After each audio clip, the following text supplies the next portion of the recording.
General maintenance for Westinghouse Generators. Please check the manual for exact procedures for your specific model. Step 1. Changing the air filter on your Westinghouse generator. Make sure the generator is turned off and locate the air filter housing and unscrew or unclip the plastic air filter cover depending on your model. On inverter models, you'll typically find it under the cover on the left side of the generator. And for the WGen 14500 and 20000 series, it's located on top of the engine. Remove the cover and inspect it. If it's damaged or heavily soiled, replace it with a new one. If lightly used, clean it first with mild soap and water, then let it dry. If it's a foam filter, whether new or reused, lightly coat it with oil before installing. If it's a paper or non-foam filter, do not dip in oil. Place the filter back in the housing, then secure the cover tightly with screws or clips. Step 2. Preparing for storing your Westinghouse generator longer than 3 months. Tools required: a Phillips head, funnel, and approved gasoline tank. Make sure the generator is off and turn the fuel selector switch to the fuel off position. If you haven't already added fuel stabilizer, pour it directly in the gas tank. Full-time use of fuel stabilizer is recommended in the manual. Now locate the carburetor. It's typically mounted behind the air filter.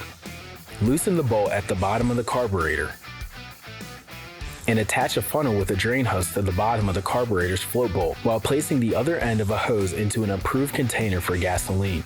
If your generator has an inverter-style carburetor, it comes with a built-in drain hose. Remove the drain screw and let the fuel fully drain. Once empty, remove the hose and retighten the drain screw. Step 3. Changing the oil on your Westinghouse generator. Tools required: oil catch pan, wrench, oil, and a funnel. Place a drain pan or container underneath the generator. Now locate the oil drain bolt. On open frame models, it's typically found directly beneath the yellow cap dipstick near the base of the engine block. On inverter models, it's typically on the right side of the generator under the cover. Unscrew the drain bolt and let the oil fully drain. You can tip the generator slightly to help the oil flow, but do this carefully. Once drained, reinstall the drain bolt or the hose cap securely.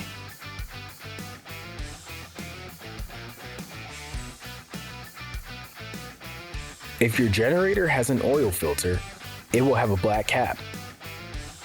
Unscrew the cap and clean the filter with soap and water in a bowl. Then reinstall it. Now it's time to refill. Remove the yellow dipstick cap. Using a funnel, slowly pour in the new oil. Be sure to check your manual for the exact oil amount to avoid overfilling.